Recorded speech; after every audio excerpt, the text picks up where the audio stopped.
Good afternoon, Chair Marcus and board members. My name is Sarah Amanzada, and I'm the Executive Director of California Coastkeeper Alliance.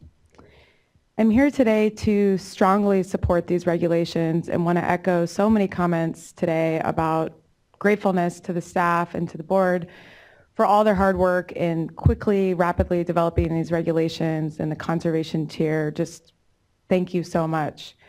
The New York Times issued an op-ed, which I'm sure most of us have seen, that asked, is the drought the end of California? The title is The End of California. And I think we all share the perspective, all of us here in this room and all of the communities where we represent. The answer is absolutely not. And we are going to tap into our Golden State ingenuity, and we are going to survive and thrive despite our water scarcity. We're showing that we can change. Our cities are becoming leaders in conservation, and brown is becoming the new green. So with that spirit, I will sort of flag a few issues that have come up today, and we've mentioned most of these before in our comments. First, we applaud the addition of language clarifying that actions to promote water conservation are necessary to prevent waste and unreasonable use.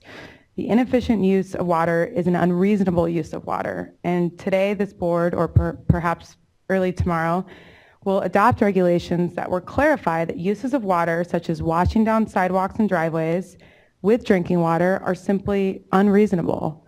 This is important both to achieve conservation gains, but also to prompt Californians to ask, what is a reasonable use of water given our limited water supplies? Secondly, we believe that the proposed regulations are structured to achieve reductions in urban water use in a manner that is fair and equitable. And I think equity is first and foremost amongst many people's minds. Accordingly, we urge the board to resist requested changes to account for varying climate. Doing so would be unfair because warmer, hotter climate only affects outdoor water use, which is almost entirely a matter of landscaping preference. Not entirely, but almost entirely. And as has been discussed, these regulations need to prompt citizens to make different water choices about, switching to landscapes that suit the places they live in. I grew up in Orange County. We had a lawn. I no longer would even dream of having a lawn. So I'm changing, and I hope that everyone can join me. Additionally, projections indicate that our entire state will face warmer, drier conditions and more variability with respect to climate. So I think tying our water use and our regulations to climate makes for a poor precedent. One key outstanding issue with respect to equity is the proposed exclusion of potable water use for commercial agriculture. I understand that the board intends to move forward with this, and if the board must exempt agricultural use from these conservation measures, we urge the board to further define commercial agriculture, and this was discussed in some length earlier. I think that carving out an exemption for agricultural use in general feeds the discourse in the media and in the public about the fairness of who is, being asked to make cuts and who's being asked to conserve. But if the board does choose to move forward, I think we should really look at what is commercial ag and what is essentially recreational or residential use. And there's several ways to do that. NRDC's proposal was to look at parcel size. We could also look at employment records or sales. And finally, and we've spoken about this a lot, as board member Spivey Weber pointed to, we tried voluntary regulations and with quite limited success. So it's important that these mandatory conservation regulations are enforced. We've spoken about that quite a bit in our comments and with staff, and look forward to continued discussion. Thank you. Mr. Cooper, followed by Spencer Short from the City of Lincoln. Thank you, and good afternoon. Dustin Cooper. I'm an attorney with the Manassian Law Firm, speaking on behalf of three of our clients: Paradise Irrigation District, South Feather Water and Power Agency, and Nevada Irrigation District.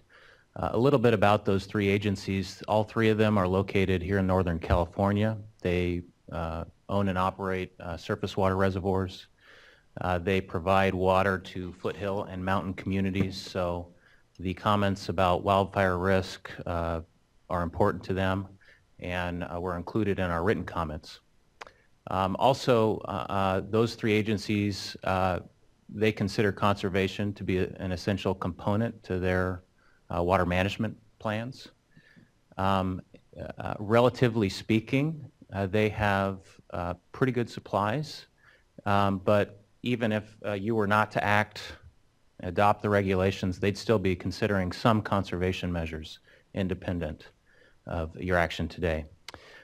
Two of those three districts provide hydroelectric power to the energy grid, and we submitted comments on that. We see a lot of that power generation is incidental to consumptive demands, and when you reduce consumptive demands, that may reduce power generation.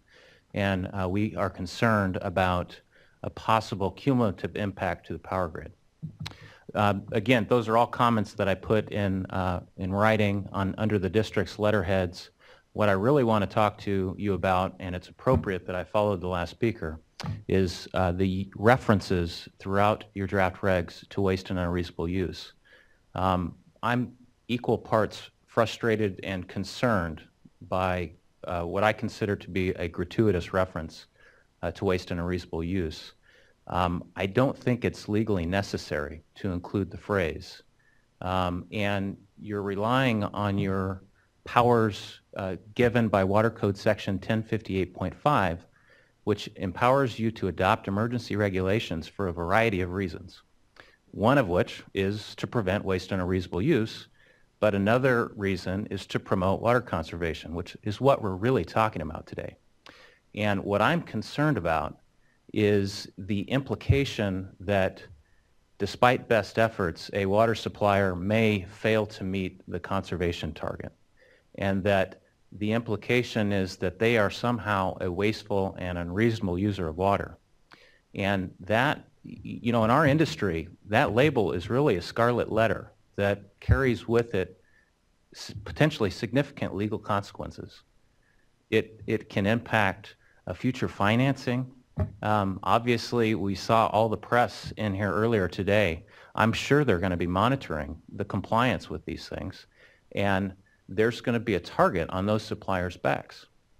I'm concerned that this is the new toy, so to speak, that is being used by the Water Board at almost every opportunity. We saw waste and unreasonable use being applied on milled deer and antelope. And essentially what you're doing is you're expressing a preference, a preferred water use. In that case, it was in-stream flow, which is a laudable goal. But you're declaring every use to be waste and unreasonable if it interferes with that preference, and you're not engaging in any kind of close analysis of on-the-ground facts. And I'm concerned that that tool, that process that you used on milled deer and antelope is now being carried over to these, with the implication that if you don't meet the conservation target, that you are automatically a wasteful and unreasonable user of water. So I think, back to legal necessity, you don't have to cite that language in order to take advantage of that power. You could just say, to promote conservation, we're demanding these things. And then if you have a supplier that just thumbs their nose at you, and let's say they're in the 36% tier and they use more water than 2013, and they ignore information orders, they ignore all the progressive discipline that you may engage in. I think when it comes to the cease and desist process, you can call them and describe them by referencing on-the-ground conditions that they're engaging in a waste and unreasonable practice. So I would encourage you, and I should mention, we appreciate the language in the resolution. And in the absence of nothing, that's better. But we think the easier solution to this issue is just strike the reference in the draft emergency regulations and then apply it as necessary in enforcement on a case-by-case basis. Thank you. Thank you.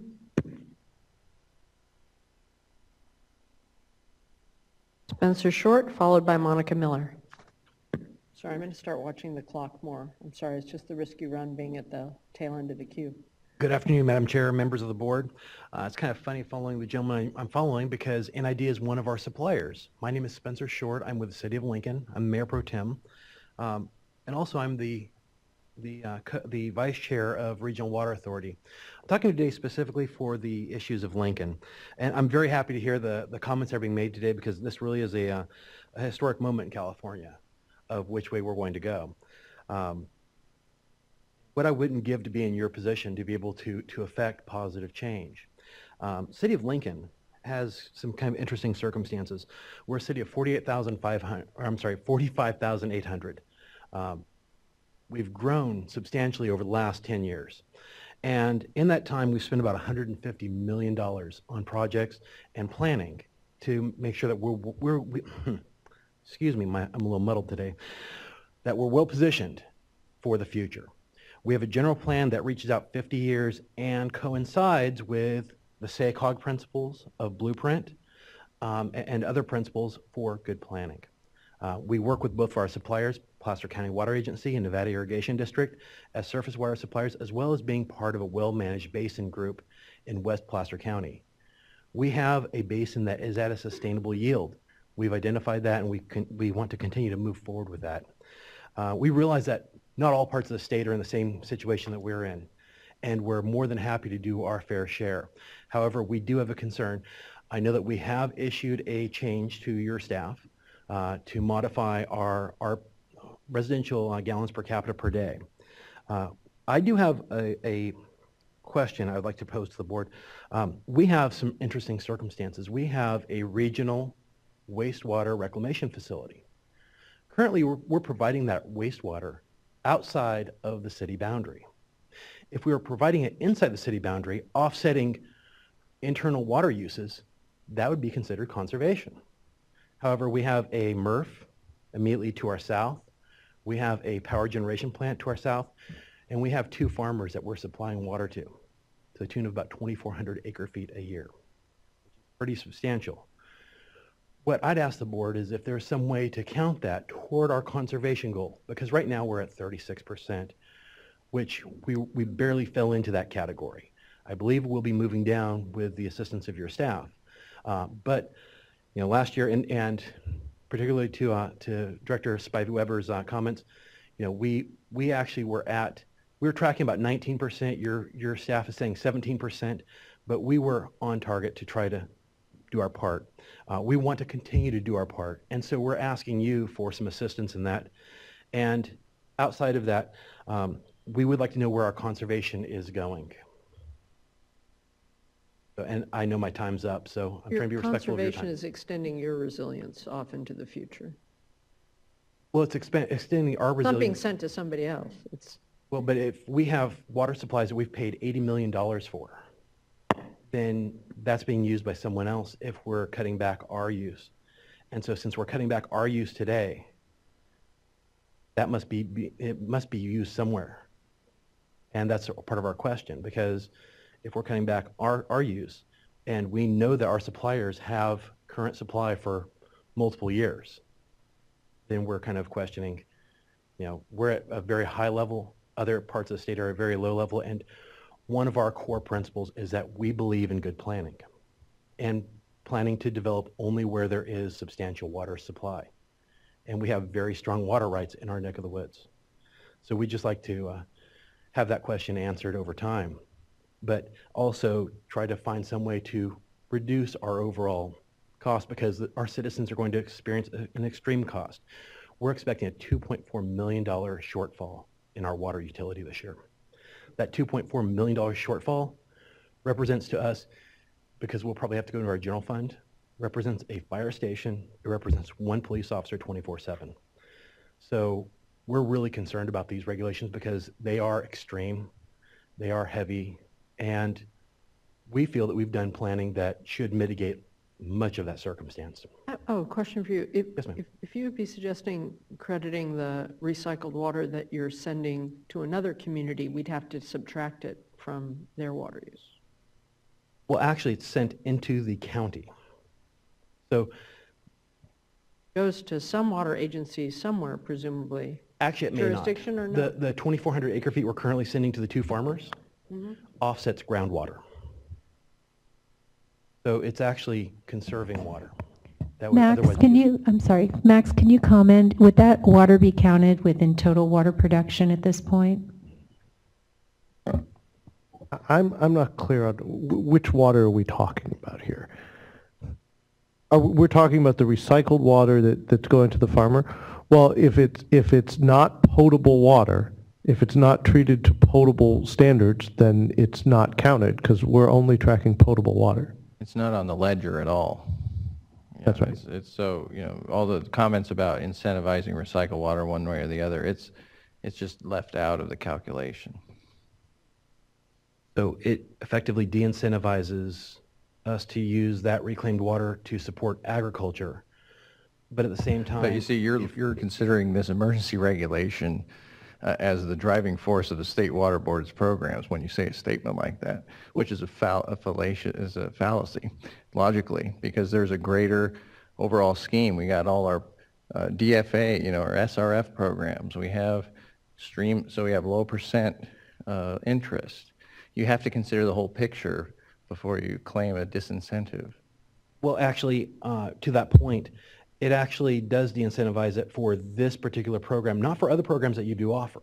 And I'll agree with that. But at this time, we are trying to do our part to offset other water uses.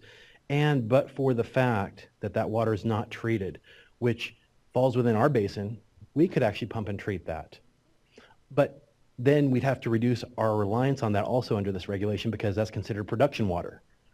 And so what we would want you to consider is that any water that's pumped out of the ground for some productive use could be offset because it is saving water of California.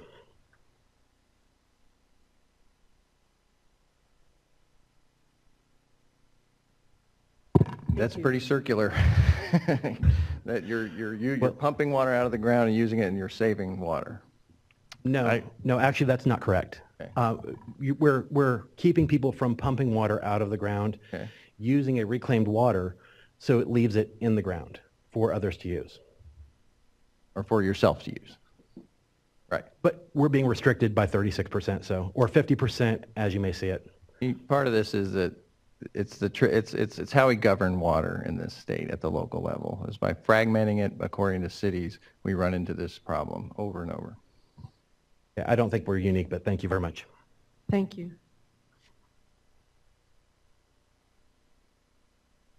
Oh, sorry, Monica Miller, followed by Kyle Jones from the Sierra Club. Madam Chair and members, Monica Miller on behalf of the Santa Clara Valley Water District. And first and foremost, we'd like to thank both you and your staff for all the work they've done in regards to these emergency draft regulations. We know that it's taken a lot of time and we appreciate that. Very briefly, Santa Clara Valley Water District is the major water provider for Santa Clara County. I know some of you are familiar with us. We provide 2 million residential water and wholesalers to 13 urban water suppliers of Santa Clara County. Having said that, our board in March of this year actually moved to a 30% mandatory reduction, so above and beyond the 25%. We do appreciate in your resolution bullet number 12 that talks about, thanking water districts that took it to the next level. And we do appreciate the administration's work and what will come out in the May revise as it pertains to having some sort of enforcement authority, because we don't currently have that. Having said that, we did provide comments to your staff. We'd like to see, in terms of the regulations, we'd like to see that water districts that are wholesalers that take it above and beyond the 25% are able to keep that regionally, because what we're seeing is we've got several different tiers within our 13 water districts. Some are at 16, some are at 36. We're telling them 30, and so the consumers are confused, the wholesalers or the retailers, are confused. So we think it's really important if you could look at that. And again, we provided official comments April 22nd to section 865C1 to amend that to again allow us to regionally set it to 30%, and that way we can offset the 1636, and so we're able to get you the goals that you're looking for from a statewide perspective, but do it in a way where our constituents and our retailers understand what's happening so they're not questioning us. So thank you very much for your time today. Thank you. Kyle Jones, followed by Joe Geaver from the Surfrider Foundation. Good afternoon, Chair, members of the board. Kyle Jones of Sierra Club, California. a few points today. First, I'd like to thank you for for the regulations you proposed and urge you to hold the line on climate-based accounting for this. Climate-based views miss the mark. Proponents suggest that because they live in a hot and dry climate, they should be able to use more water for outdoor landscaping. That's entirely unnecessary, and we believe the correct cut that shouldn't be made. We shouldn't be taking water and giving it to hotter, drier climates for unsustainable uses. The reality is that those in those climates should manage their water use to a sustainable level for the climate they live in, and not tailor the water to them.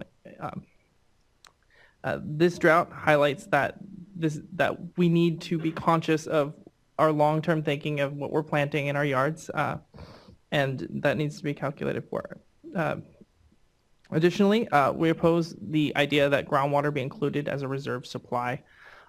Thanks to a minor oversight in 1914, there's been very little information on groundwater production, and we think that without this information that exists, it would be really easy for people to have clever accounting with regards to reserve supplies, and that until groundwater is controlled in the same way surface water is, it shouldn't be counted in that way.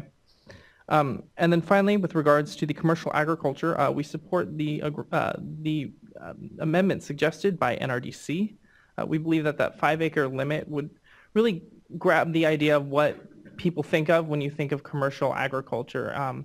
Not a few trees on someone's residential property, but instead an actual commercial endeavor. We think that by adding an acreage-based qualifier there, it would bolster the definition cited to in the government code, and really help capture what we again think of when we think of commercial agriculture. Thank you. Thank you. Staff, before you speak, Mr. Giever, you can come up if you like.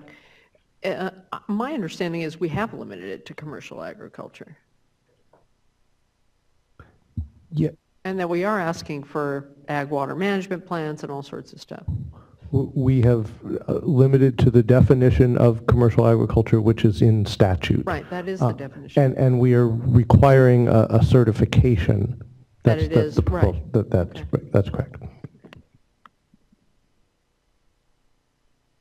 Sorry, Mr. Giever. Joe Giever, followed by Dennis Lamoureux from the Palmdale Water District. Yeah, my name is Joe Giever, and I represent Surfrider Foundation. And thanks for this hearing. Thanks for all the staff work, and thanks for allowing me to comment. And we support these draft regulations, but to us, this is an opportunity to start implementing integrated water management and illustrating multi-benefit reforms. But not surprisingly, what we see is institutional resistance to change, even in the face of an emergency. Look, droughts shouldn't be an unexpected emergency. Long, dry periods followed by shorter periods of rain are as predictable as the sun coming up. And climate scientists predict this drought is the new norm. But the climate predictions also include a future of precipitation coming more in the form of rain and less snowfall. This means strict and progressive conservation efforts are long overdue, but it also means we have to start implementing integrated water management principles if we want to mitigate and adapt to climate change. For just one simple example, many Californians are now taking advantage of these Cash for Grass programs, and the executive order calls for more turf removal. But integrated water management principles are not being applied to that movement. It's not supported through the integration of numerous management agencies, and consequently it's not capturing multi-benefits. The burden is falling on water purveyors, and the programs have a narrow focus on reducing irrigation demand. But the programs could benefit flood control, pollution abatement, habitat restoration, groundwater recharge, in-stream flows, and more. The eligibility criteria could simply include native vegetation and rainwater retention, and the funding and support could come from multiple agencies. This simple watershed approach to current programs will help adapt for both dry periods and the wet periods of the future. So look, it makes me cringe a little bit when I hear cities come up here and say, look, we've already met The requirement for street medians, we're covering them in concrete. No, don't do that. That's not going to solve the problem. We also strongly disagree with the opposition of water purveyors. We think the San Diego County Water Authority's letter best highlights some of the flawed opposition. First, the suggestion that conservation targets should be adjusted for local weather is fundamentally flawed. We heard similar responses before in the voluntary phase. Oh, we can't expect customers to reduce demand. It's been unusually hot and dry. Droughts are hot and dry. What they're effectively saying is we can't do drought response. We're in a drought. Bizarre. Second, they say that certain areas can't comply because they are predominantly large lots and expansive gardens. Nonsense. That's the best opportunity. The larger the lot and garden, the more opportunity to reduce demand and capture rainfall. Finally, the County Water Authority is arguing for exemptions because they're developing seawater desalination. But this is the agency that told the community where they were developing seawater desal as a last resort. In their words, even after we fully exhaust conservation, recycling, and all the other better alternatives, we still need desal. Now they're saying that because of the investment in desal, they don't need to conserve.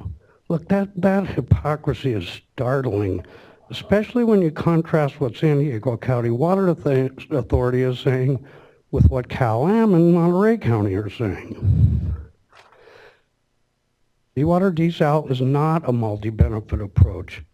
It's the antithesis and undermines integrated water management. They're using seawater desal to object to true integrated water management. If they won't conserve in a historical drought, we don't trust they ever will. You should wrap, Mr. Giever, because Okay. you're over. Look, this is a good And start. there's tomorrow for that topic, if you like. Which I'm really looking forward to. Look, what you're doing here is a really good start. And I would just suggest that we're really excited about the next step, but this is a good first step. Thank you very much. Thank you. Yeah, you know, you kind of stole a little bit of my thunder there, Mr. Giever, because I was going to bring up that I hadn't heard this opportunity that the governor gave us with conversion of medians to, do green streets throughout California and do pollution abatement, flood control management, and everything else, and still have landscaping. Board Member Moore, you should be on our work group. Yeah, he just earned himself a place on that work group, yeah. Dennis Lamoureux, followed by Valerie Nera from the California Chamber, if necessary. Good afternoon. Thank you for the opportunity to be here. A lot of what I had to say has been said several times today, so I'll try and be brief. And we support the action that's been developed to move forward as a necessary thing to do. I would hope that over the course of this year, we can be part of that work group to refine that and make it even better, especially if we have to do this again next spring. I gave you some pretty good background information on our district. We've passed the 2020 goals before 13, so we're dealing with a little bit of demand hardening, and we're not going to use that excuse. We're going to keep working on this, go to higher stages of programs and do what we can. But I would encourage the program to be refined as we move forward, and to just take into account everything that agencies are trying to do. Thank you. We look forward to working with folks who are trying to make it work. Nera, followed by Larry Rolfs from the California Landscape Contractors Association. Good afternoon, Madam Chair and board members. Valerie Nera for the California Chamber of Commerce. We're a business association with over 14,000 members engaged in all manner of business that you can possibly think of, everything from your dry cleaner to your biggest industrial center. We have lots of members that have been really aggressive with their conservation measures and have undertaken some aggressive new technologies. For them, the next round of reductions can't be done in the time frame that you have mentioned. And I know that I'm talking about indoor stuff, but maybe I'm looking down the line a little bit and seeing that that might be necessary at some point. And I wanted to let you know that we do have members that are that aggressive. And on the other hand, we have property management groups that are managing large apartment complexes, rentals and rent-controlled districts and industrial complexes. Then some of those leases are rather old, so the water is on 1 meter and it's wrapped up in the lease. Those will take a little bit longer to address because it takes time for the leases to run so they can be rewritten and meters installed. And then we have some grouping of restaurants, grocery stores, nursing homes, medical clinics, veterinarian hospitals that work under public health rules for cleanliness. And I understand that it is not your intention to abrogate those at all, that those rules must be complied with. Is that correct? Because we can't reduce the cleanliness standards. Oh, no, of course not. Of course not. I think what we're counting on is that, and this is what I've seen, that local jurisdictions aren't going to impose standards on public health and safety. It would be counter to what they're put together to do, but we do want to create this ability to talk if the anomalies happen. Generally, because these are all the same sort of discussions that will happen at the local level as they set their standards. Okay, there have been some differences of opinion across the board, and some of my members have been approached by their water districts and they're somewhat confused about what they're supposed to do. So they were looking just for some clarity on that issue. And I understand that it is not your intention that any reductions in water should be made that result in a company closing down or laying off people. Okay, thank you. Resolution 16. Mr. Rolfs, followed by John Milk with Calaveras County Water District. Good afternoon. My name is Larry Rolfes, and sorry. I'm here on behalf of the California Landscape Contractors Association. We are an organization of about 2,000 state-licensed landscape contractors and related landscape professionals. Our organization supports the proposed emergency regulation, and we do so knowing that it takes aim at outdoor landscape irrigation and especially the irrigation of ornamental turf grass. This is a tough issue for us. On the one hand, we strongly agree with the government code, which states that landscapes are essential to the quality of life in California. You know, if you scratch one of our members, that person will bleed green, I promise you. And our members just believe that plants in our urban communities are a good thing. Nevertheless, we must acknowledge that in a worst case scenario, or as one of you put it this morning, beyond a worst case scenario, landscape irrigation is more discretionary than many other uses of water, such as drinking, bathing, sanitation, and most processed water uses. Our members have the skills and the knowledge to make California's landscapes more sustainable, and quite honestly, we are hoping to be heroes in the coming effort to make our landscapes more sustainable and save valuable trees and as many valuable trees and other plants as possible. We did have a concern about the Water Board's earlier proposal to prohibit irrigation with potable water in landscapes outside of newly constructed buildings that is not delivered by drip or microspray systems. However, we are pleased to see that the version of the regulation on the table today instead assigns this task to the Building Standards Commission. As it was worded previously, the proposal needed work. The definition of various emitter types really should have been clearly understood by all. Definitions should have been included. We also think that there are some emitters that should have been included as permissible low-flow technologies.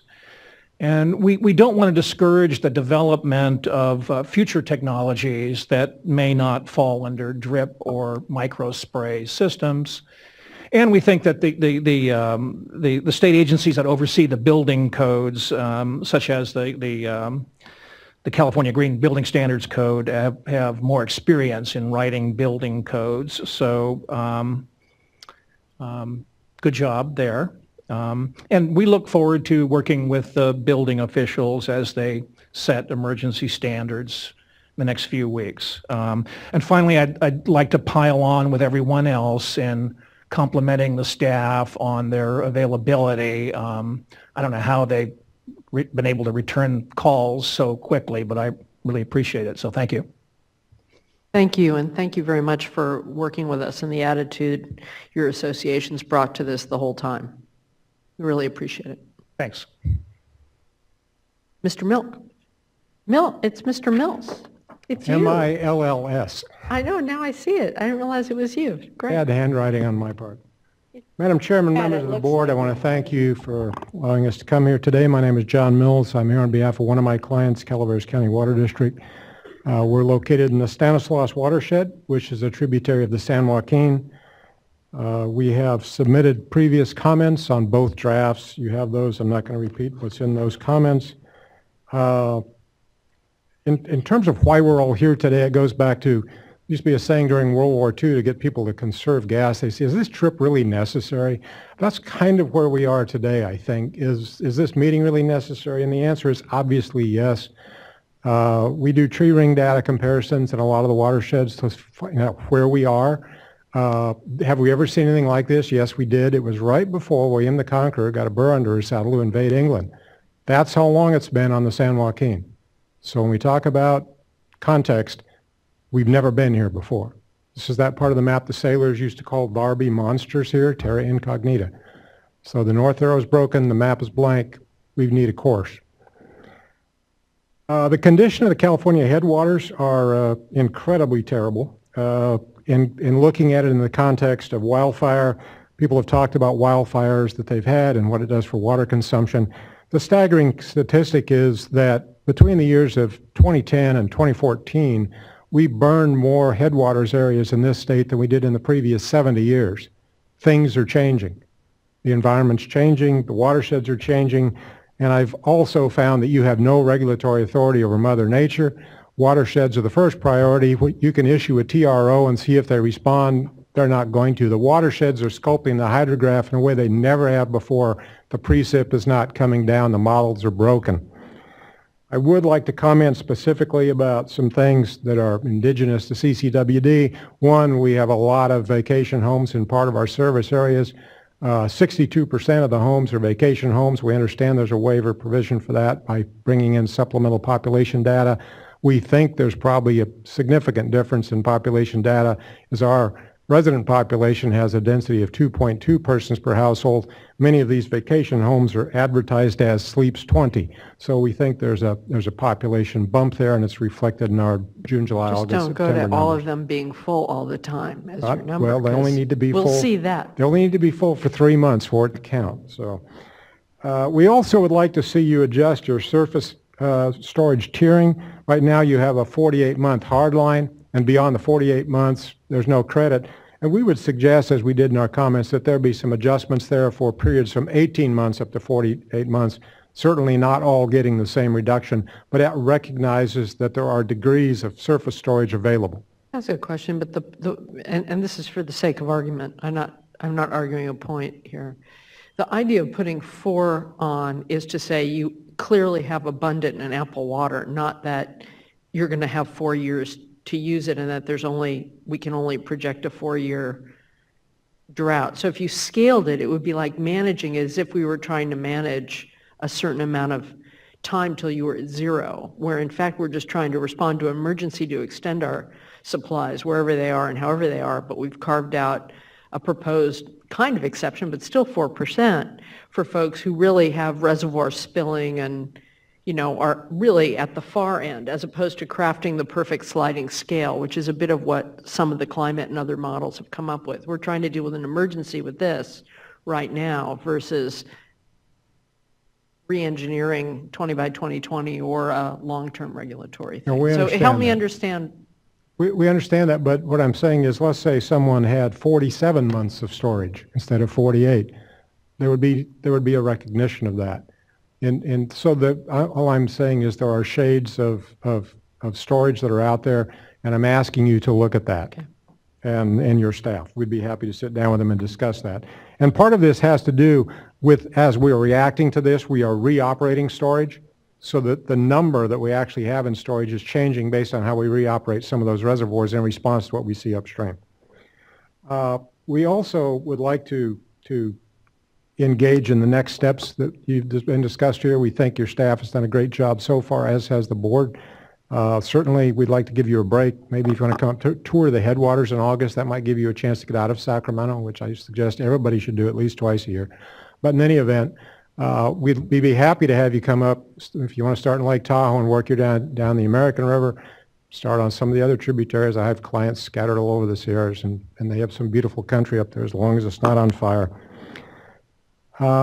I would leave you with one last quote. We've heard Jerry Maguire and Aristotle, Socrates. Everyone's been quoted today. My favorite is Will Rogers, and I think it applies to where we are today. He said, "This would be a great state to dance in if we didn't have to pay the fiddler." Thank you. John, I don't know if you were here earlier, but on May the 20th, we're going to have a special workshop on the Bay Delta on fish and wildlife and a lot of things. And perhaps one of the things we should be looking at would be energy hydropower that is being affected. Absolutely. I'll be here for that one too. So. I know you will. See you I then. just want to make Thank sure you. it's on your calendar. That concludes our comment. I want to thank everybody for that. I want to thank you for thanking the staff. I would have told you to save your time, but it was so nice to have them thanked. It's been I would say normally this is a thankless task, but I can't say that. No, I appreciate, I think you've done. Translate into sleep. Yeah, I don't know. I know, and I think the mission-driven aspect of it, emergencies do have an ability to sharpen the mind and add to one's adrenaline.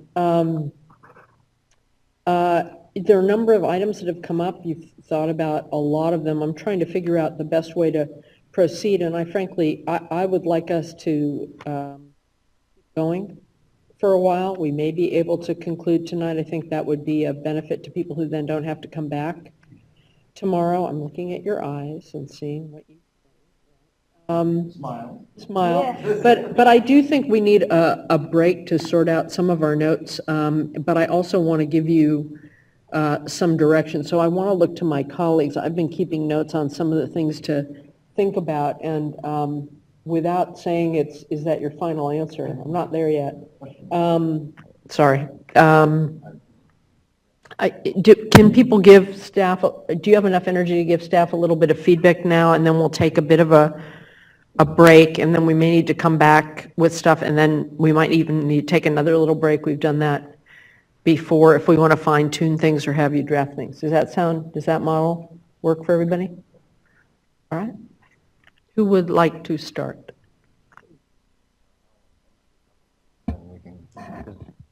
I won't cover all of them. I'll let you all cover some too. But so thanks to everyone for the constructive input and the overtime in the last month to get us to where we are today. So I'll just get right down into a few issues, and if you all don't cover them, we can cover them on the second round. So how about, for instance, I want the mass balance to add up. That's come out of my comments earlier. So that as we make adjustments, for instance, the commercial agriculture subtraction or the population adjustments, what are we going to do to true up the numbers to meet 25% reduction? Because or are these adjustments that are being made, have we already factored in? Because that was something NRDC Tracy Quinn brought up. But do do we have an answer to that? Does the calculation still add up to 25% at the end of the day when we make the adjustments? So we do have a short answer to that, and the answer is no. That is, the more water that gets subtracted out of the total, either because of changed numbers or because it's backed out of the total, that is lowering the total amount of savings and also the percentage. And we have not proposed adjusting anyone upwards to compensate for that. So, you know, depending on the level, you know, the total volume that we get to, that you all decide on, it could be less than 1% and therefore would be, you know, very close to what the 25, you know, that we're looking for, or it could be more, and then again, it would be a policy call on the part of the board as to how to address that. Can I just add to that, that if, as the water is backed out and it exceeds a threshold such as 1% that Max was referencing, then with the regulatory structure that at least exists in the proposal, it may need to be modified, the ranges themselves, so that the math works out. So once if you were to adopt the rulemaking, then we wouldn't be able to go back and revisit those ranges. Okay, well, that's kind of an issue, you know, in terms of meeting the letter of the executive order. Right. So our proposal, as it stands now, is designed to get us to the 25%. We're going to review all of the data changes that come in. Okay. But you know, the proposal with regards to the water for commercial agriculture, you know, is designed to not have a whole lot of slippage, if you will, in terms of getting away from that 25% goal. So, okay, and if you all want to add to that, please do. Along the way, we had reference to some of our sister agencies. We have some in the resolution, which is great, but a couple that I don't know if they're in there now and if they belong in there would be Department of Transportation, perhaps, and Department of General Services. And I'm not sure, you know, if maybe there's another resolution number in there, or if we can add them into that type of state agency coordination to achieve these endpoints. And that way we're interceding to some extent if a local jurisdiction's having any issues whatsoever with state agency cooperation. So I think that might be productive. You know, the regional issue, I think staff, you've responded, you know, at the beginning of the day today about, you know, we recognize the value of grouping, you know, for local agencies, especially with those examples of groundwater basins that are shared, but then there are specific allocations, and then Santa Clara Valley Water District's point. And yet, you know, my sense is that with the emergency regulation, there's a need and urgency to have accountability based on entity, as you're proposing, but recognize the value of regional. I'm not sure if there's really anything in addition. You know, they talked about adding something to that section of the regulation 865C, but I don't know if there's anything, or if our resolution language touches on this enough at this point. I think we see this as a work group issue. I know we have a fairly long list of items to address, but that's where I think it properly belongs, not in any modifications to the regulation. Yeah, and then, okay, how about finally, I touched on it earlier, you know, the opportunity is here to promote integrated water management. Folks know that I feel that water districts, you know, could take on, and then, you know, water departments and that sort of thing could take on more infrastructure than just distribution systems, and that integrated water management should be recognized somehow in this. Not that it's the primary driver, but that measures undertaken to increase water efficiency in public landscapes present a wonderful opportunity to go in and do infrastructure modification to achieve other watershed management goals, which some have brought up. But it hasn't really come to the forefront, and yet you're getting in there, you're digging up the turf, you're pulling out maybe some PVC. You could get in there just a little deeper and put in some proper media and drainage, put the drip irrigation back, and lo and behold, with a little grading, you've implemented our MS4 program for stormwater pollution control, and you're helping the local flood control district incrementally manage peaks of flooding in their system. And so I wonder if there's an opportunity to have a resolution number that would recognize this opportunity and to encourage it. I think we could do that. One other thing to consider is I know last year there were a couple of workshops on sort of landscape in general, and you might want to think about maybe doing something a half day just on landscape conversions and integrated management benefits. And that way we could sort of really, beyond just putting language in a resolution, have something that is more constructive, because I know that what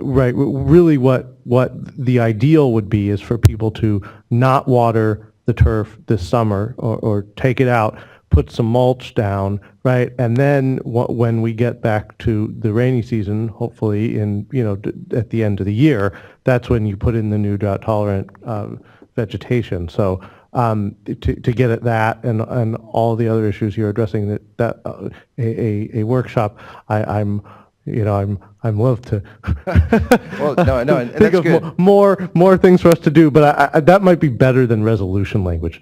Right. Well, no, I hear you, and I guess I just bring that up because the long-term drought response, what I'm just describing, is part and parcel, right? And especially in where I work in the Central Coast, that's 86% of their water supply from the ground.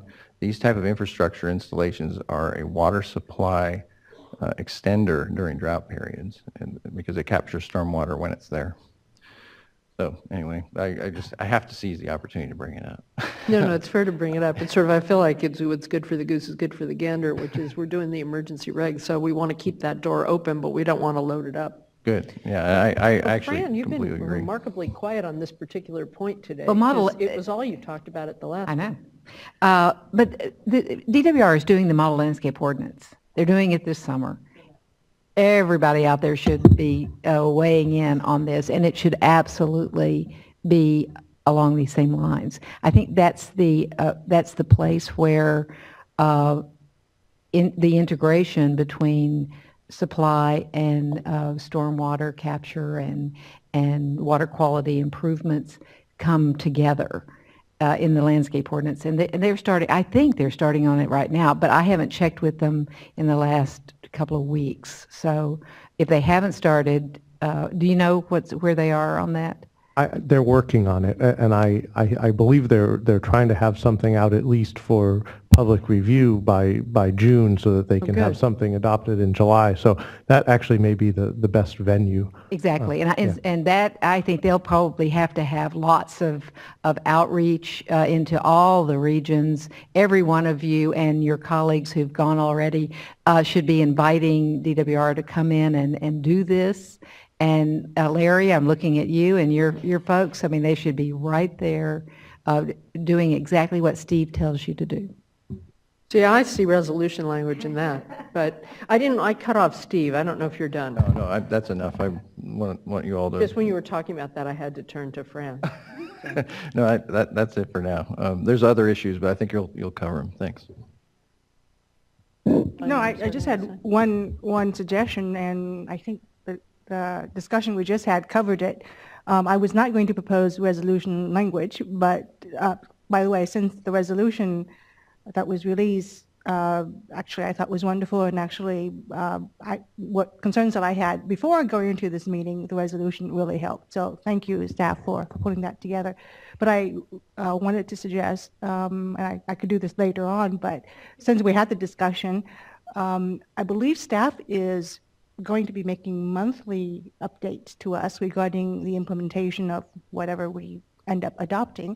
And so it will be very helpful if during one of those times we use the opportunity to invite the Department of Water Resources, the Energy Commission, the other folks to come in and present what they're doing and sort of have a sort of a compliance assistant kind of effort, so that as people move forward during these upcoming 3 months, there's a sharing of ideas and also a sharing information on the resources that are available to them.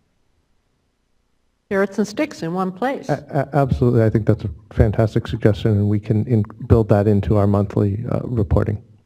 Great. And at the same time, I think it's the Division of Water Quality is going to be developing the stormwater guidelines. I don't know what they're called, actually. Plan? It used to be a strategic plan, but they don't call it that now.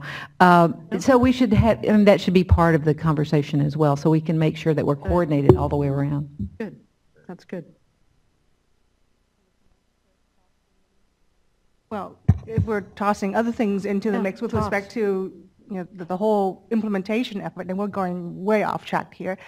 We've heard today the quote, "Show me the money." So obviously, as whatever funding becomes available for recycling, for whatever That's right. activities, We should that do should that also too. be dovetailing. And I think it goes back to something that Board Member Moore said, and that is, yes, these are emergency regulations focused on conservation and focusing on outdoor irrigation, but it needs to be looked in the totality of everything else that we're doing: financial assistance, stormwater, groundwater, everything else. And so, Recycling. yeah, your job just expanded, Max. I hope my salary is expanding with it. Talk to the Department of Finance. You're just the ringmaster here. You don't have to actually do all those things too. Yeah, but I'll rein that in, Max. I mean, really, it is true. This is an emergency regulation, and really, when I bring these things up, I just want folks to have the comfort that we're not operating in a silo. We see opportunities. We want to recognize at the local level, you'll come up with opportunities that we didn't think of.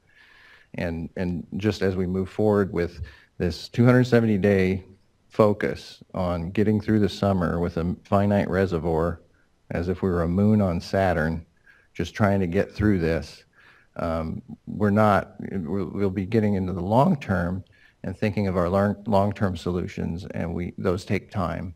But this is a great opportunity to get public support for those investments. So we're mindful of it, but let's focus on the emergency regulation.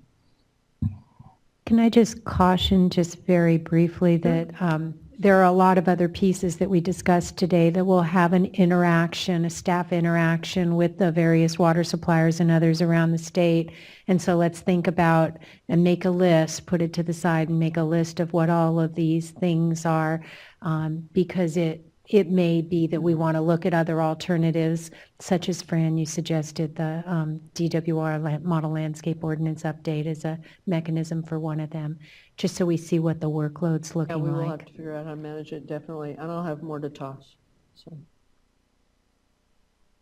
I only have one area and I think, David, do you want to expand on all of this? It's in the Section 685 subdivision E alternative that I think we should do on, and it's going to create some problems for the numbers on the commercial agriculture.